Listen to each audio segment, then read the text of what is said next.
आज का जो हमारा टॉपिक रहने वाला है वो है हमारा ब्लॉक 1 का यूनिट 3। ठीक है कि क्या बैकग्राउंड वगैरह थे, हम वो सारी चीज़ें इस लेक्चर के थ्रू पढ़ेंगे। इससे पहले एमईजी से रिलेटेड किसी भी तरीके की जानकारी को एक्सेस करने के लिए आप हमारी प्लेलिस्ट को एक्सेस कीजिए इग्नू एमए इंग्लिश एमईजी, जिसकी लिंक मैंने नीचे डिस्क्रिप्शन बॉक्स साथ ही में कमेंट में भी पिन कर दिया है, जहाँ पे आप डेली बाइट से कैसे सॉल्व्ड असाइनमेंट परचेज कर सकते हो या फिर लेक्चर सीरीज़ वगैरह परचेज कर सकते हो। इवन इसी प्लेलिस्ट में कुछ लेक्चर सीरीज़ भी मौजूद है जिससे अपकमिंग टर्म एंड एग्जामिनेशन में श्योर शॉर्ट आपकी परफॉर्मेंस बूस्ट होगी। साथ ही में for quick and regular updates हमारे व्हाट्सएप ग्रुप को ज्वाइन कीजिए, जिसकी लिंक मैंने नीचे डिस्क्रिप्शन बॉक्स साथ ही में कमेंट में भी पिन कर दिया है। इग्नू एमईजी अपडेट्स, जहाँ पे एमईजी से रिलेटेड साथ ही में इग्नू से भी रिलेटेड जितनी इंपॉर्टेंट इन्फॉर्मेशन है सारी आप बहुत ही जल्दी और बहुत ही क्विक आप एक्सेस कर पाओगे। इसके अलावा coming to the topic, introduction सबसे पहले हम समझते हैं। तो ये जो यूनिट है आपको ये इंट्रोड्यूस करेगा बहुत से वेरियस एस्पेक्ट्स को जो कि लेट मिडिल एजेस में आए थे। ये एरा मार्क किया जाता है as a transition from declining feudalism और to the burgeoning money economy. ठीक है, साथ ही में ये जो नॉर्मान क्वेस्ट हुआ था कब 1066 में इंट्रोड्यूस किया गया था फ्रेंच वर्ड्स में, फिर लिटरली कॉन्वेंशन या फिर आर्टिस्टिक टेस्ट को भी यहाँ पे बताया गया था। फिर इन दी 14th सेंचुरी क्या हुआ था कि हिस्टोरिकल इवेंट्स वीकेंड हुए थे, weakened the old chivalric and artistic aristocratic culture हुआ था। फिर एक्सपेंशन ऑफ ट्रेड हुआ था एंड ट्रेड एंड कॉमर्स जो कि जिसने लीड किया लंदन के ग्रोथ को भी।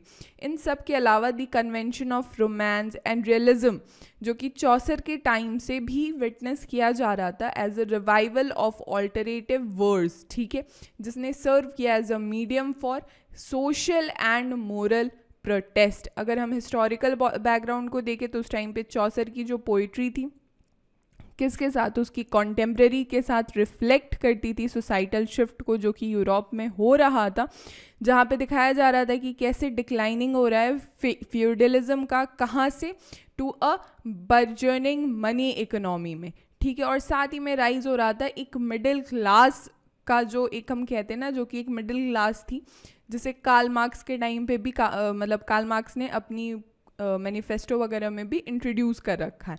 उसके बाद ऑल दो मेनी इंग्लिश पीपल भी यहाँ पे रह रहे थे स्मॉल विलेजेस में। चौसर की जो अर्बन फोकस थी वो सिग्निफाई कर रही थी चेंज। जैसे कि फ्रांस में अगर हम चर्चा करें तो इंग्लैंड जो है मूव हो रहा था, मतलब दूर जा रहा था किससे, फेडरलिज्म अर्ली से। फिर इम्पोर्टेंस ऑफ टाउन जो कि ग्रू हो रहे थे किसके कारण, ट्रेड और कॉमर्स के कारण। स्पेशली जो ल्यूरेटिव वूल ट्रेड थे जिसने कि एग्रीकल्चर लैंड वगैरह को कन्वर्ट किया था किसमें, शिप पैस्चर्स में, या फिर रिड्यूस किया था नीड ऑफ फार्म हैंड्स में, यानी किसानों की जो ज़रूरत थी उसमें। फिर उन्होंने प्रॉम्प्ट किया था कि आप माइग्रेट करो फ्रॉम कंट्री साइड से, कहाँ से, टाउन में। ठीक है, यहाँ तक बातचीत। और भी कुछ यहाँ पे पॉइंटर्स है जिसे हमें समझना चाहिए और हमें ध्यान रखना चाहिए, क्योंकि कभी भी स्टूडेंट्स अगर हिस्टोरिकल बैकग्राउंड आएगा ना तो ये मैंने आपको पॉइंटर्स में लिख के समझाएं, आपको इसको प्रॉपर वहाँ पे आंसर में समझाना होगा। क्यों? क्योंकि जो भी आंसर होगा ना वो ऑलमोस्ट 20 मार्क्स का रहेगा ही रहेगा, तो you can not skip it. जो 3 सिग्निफिकेंट इवेंट्स हुए थे जिसने एक्सेलरेट किया सोशल ट्रांसफॉर्मेशन को, द 100 Years वॉर या फिर the black death and the peasants revolt. फिर 100 Years वॉर जो था वो रूटेड था किसमें, फीडियल डिस्प्यूट्स में, जिसने देखा कि इंग्लिश मिलिट्री की जो सक्सेस है वो दैट बॉल्स्ट्रेटेड नेशनल प्राइड, और जिसने कंट्रीब्यूट किया टू द डिक्लाइन शिवलरी को। ठीक है, जो black death devastated the population, ठीक है, जो कि इंक्रीज करा था demand for labour and weakening feudal obligations. ठीक है, ये पीरियड इसने ये भी देखा कि किस हिसाब से rise of more powerful barons और मर्चेंट प्रिंसेस, ये सब चीज़ें हो रही हैं। फिर पीजेंट्स रिवॉल्ट जो था जो कि 1381 में प्लेस लिया था, ये कहीं ना कहीं ड्रिवन था किस वजह से, डिसकॉन्टेंट विथ हेवी टैक्सेशन, और साथ ही में जो सोशल इनइक्वालिटीज़ थी वो भी, और जिसने मार करा एक सिग्निफिकेंट दो अल्टीमेटली अनसक्सेसफुल चैलेंज किस में, फ्यूडल सिस्टम में।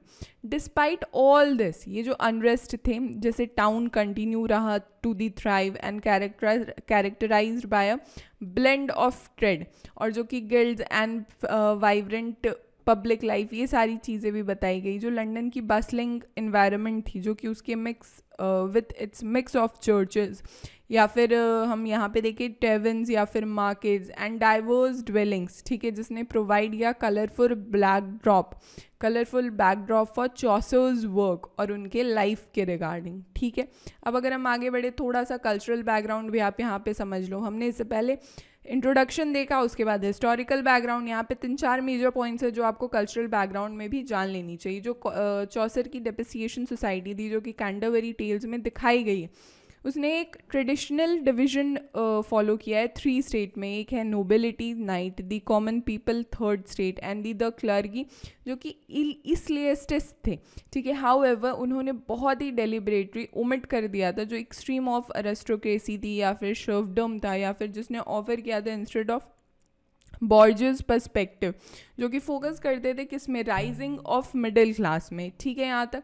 और इसकी आयरनी क्या थी कि ये जो ग्रुप था, ये his irony extends to this group, और साथ ही में अलाउ कर रही थी कि किस तरीके से सर्टल कैप्चर किया जाए to the dynamics of this era, ठीक है। चौसर ने स्टार्ट किया हायर इस्लेस्टिकल फिगर्स के साथ, जैसे कि प्रायर्स हो या फिर मॉन्क हो या फिर मिड रैंकिंग क्लर्गी हो, जैसे कि द फ्रायर या फिर द नन्स प्रेस्ट, और इन्होंने फिर लोअर फिगर्स में ये कहे जैसे द पार्सन हो या फिर द क्लर्क हो, जो कि एंड कर रहे थे विद सामनर या फिर पार्डनर के साथ। इसमें कुछ एक और पॉइंट्स है जो आपको देखने चाहिए, जो कल्चरल बैकग्राउंड को बहुत ही सही तरीके से रिप्रेजेंट करते। चाहे मैरिजेस का हो, मैरिजेस वो ऑफन अरेंज किस में, इकोनॉमिक कारण के कारण हो रहा था, और जो कि लीड करते थे फ्रीक्वेंट चाइल्ड मैरिजेस को, और जो नीड फॉर विमेन थी टू मैरी वो होती थी प्रॉपर्टी प्रोटेक्शन। फिर डिवोर्स जो था वो एक्सेसिबल प्राइमरली था टू दी वेल्दी, यानी वेल्दी फैमिली जो थी उनके लिए बहुत ज़्यादा डिवोर्स एक्सेसिबल था। फिर अगर 1-2 पॉइंट्स को आप यहाँ पे और देख लो, तो जो चौसर की थी ट्रोलियस एंड क्रिस्डे, ये एग्जाम्पलीफाई करती थी क्या कि क्रिस्डेस की जो सीक्रेट लव अफेयर थी किसके साथ, ट्रोलियस के साथ, वो बहुत ज़्यादा हिडन मतलब छुपी हुई रही, और जबकि पब्लिक एक्नॉलेजमेंट जो थी वो कहीं ना कहीं लेजिमिट थी उनके रिलेशनशिप में, ठीक है। तो इस हिसाब से ना इन सारे पॉइंटर्स की आप चाहो तो स्क्रीनशॉट ले सकते हो, कल्चरल बैकग्राउंड में काफ़ी ज़्यादा आपको हेल्पफुल होगी। इफ विल गो अहेड तो come to the intellectual background. देखो जो चौसर की इंटेलेक्चुअल कॉन्टेक्स्ट थी ना, वो बहुत ज़्यादा इन्फ्लुएंस थी कैसे, रिलीजियस विजन के थ्रू, जो कि डोमिनेट करी थी मेडिवल कल्चर को, ठीक है। ये बहुत ज़्यादा एविडेंट थी इनके रिट्रैक्शन में at the end Canterbury Tales में, ठीक है, जहाँ पे इन्होंने सीख किया है फॉरगिवनेस को, यानी माफ़ी को, उनके सेक्युलर राइटिंग्स के लिए। जो कॉन्सेप्ट था वो उनका जेंटलाइज कर रहा था, and courtly love in his work, जो कि कैरी करते थे एक स्पिरिचुअल डायमेंशन को, कहीं ना कहीं वो रिफ्लेक्ट कर रहा था कि कैसे सेंट्रल रोल जो क्रिश्चियन चर्च का है और उनकी टीचिंग्स का रहा है। फिर इसमें 1-2 पॉइंटर्स अगर मैं और बताऊं, तो जो एस्ट्रोलॉजी और मेडिसिन थी वो भी कहीं ना कहीं इंटरवेंड हो रही थी, कैसे, विद जोडियक बिलीव, जो हमारे राशि के साइन होते उस हिसाब से, to control different body parts and humours, ठीक है। और उसके बाद 1-2 चीज़ें और देखो, जैसे अलाकामी जो थी, अलाकामी क्लोजली रिलेटेड किससे, एस्ट्रोलॉजी से थी, जो कि अनदर मेडिवल साइंस में थी। इसके बाद अगर हम यहाँ पे समझे, जो चौसर था वो बहुत ज़्यादा इंटरेस्ट शो कर रहे थे किस में, साइंस ऑफ ड्रीम्स में, बेस्ड ऑन मैक्रोबियस कॉमेंट्री किस में, द ड्रीम ऑफ स्कोपियो में, विच कैरेक्टराइज ड्रीम्स इनटू 5 टाइप्स, जो कि सोमैनियम या फिर सिम्बॉलिक, विजियो, प्रोफेटिक या फिर ऑर्कैलियम, अनाउंसमेंट ऑफ स्पिरिट्स और इम्पॉर्टेंट फिगर्स, ठीक है। यहाँ तक बातचीत।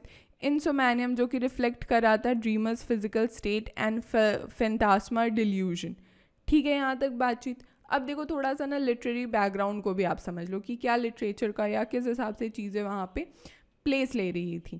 यहाँ पे मैंने आपको पहले ही बताया कि जो चौसर का इंटेलेक्चुअल कॉन्टेक्स्ट था ना, बहुत ज़्यादा डीपली इन्फ्लुएंस था किससे, रिलीजियस विजन से, जो कि बहुत ज़्यादा डोमिनेट कर रहा था मिडिवल कल्चर को।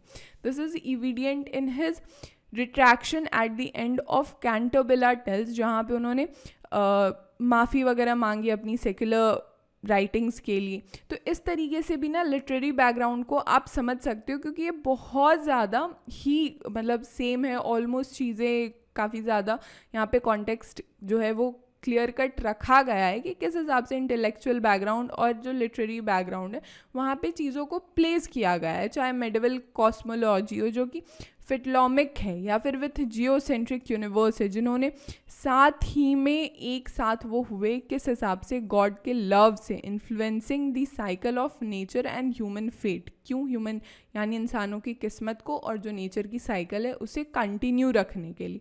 तो ये सारी चीज़ें आप आपस में कंपेयर करके भी ये सारे पॉइंटर्स लिख सकते हो। Now coming to the arts, arts कैसा था?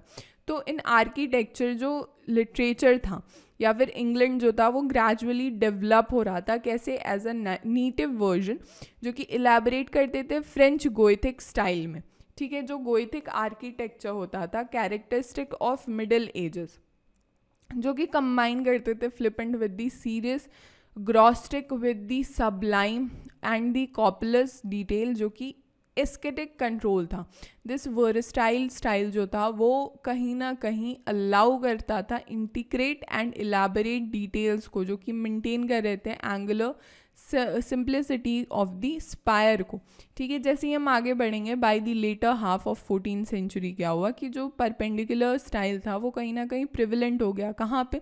इंग्लैंड में। क्यों? क्योंकि उसकी कॉस्ट इफेक्टिवनेस और सिंप्लिसिटी के साथ, ठीक है। इलिमिनेशन हुई, इलिमिनेशन इन्वॉल्व थी कहीं ना कहीं डेकोरेट करने में टेक्स्ट लेटर्स या फिर स्पेशली इनिशियल्स को, जो कि gold, silver and bright colours के साथ आ रही थी, ठीक है। तो इस तरीके के भी पॉइंटर्स आप लिख सकते हो जब आपसे आर्ट्स के बारे में पूछेगा कि चौसर के टाइम पे क्या चीज़ें चल रही थी। क्लियर है यहाँ तक? For further details, you can also visit our official website www.delhibytes.in या फिर आप हमारे एप्लीकेशन को भी डाउनलोड कर सकते हो सॉल्व्ड असाइनमेंट्स वगैरह परचेज करने के लिए। यहाँ पे आपको इग्नू वाले टाइल्स पे क्लिक करना है और यहीं पे आपको सॉल्व्ड असाइनमेंट्स मिल जाएगी फर्स्ट ईयर और सेकेंड ईयर की, ठीक है। यहाँ तक बातचीत। इसके अलावा आप PDF भी परचेज कर सकते हो हमारे व्हाट्सएप से। आपको करना क्या है कि आपको हमें MEG 500 का कोड लिख के भेजना है हमारे व्हाट्सएप पे, और 500 के पेमेंट करने के बाद आप 24 to 48 आवर्स का वेट करोगे। आपके सब्जेक्ट कोड के हिसाब से हम आपको आपके असाइनमेंट्स शेयर करेंगे। This will be all for this lecture. हमारे सारे सोशल मीडिया के लिंक्स नीचे डिस्क्रिप्शन बॉक्स में अवेलेबल है। इससे पहले, जैसा मैंने आपको पहले ही बताया था कि for quick and regular updates आप हमारे व्हाट्सएप ग्रुप को भी ज्वाइन कर सकते हो, जिसकी लिंक मैंने नीचे डिस्क्रिप्शन बॉक्स साथ ही में कमेंट में भी पिन कर दिया है। So do subscribe daily bytes. Thank you so much.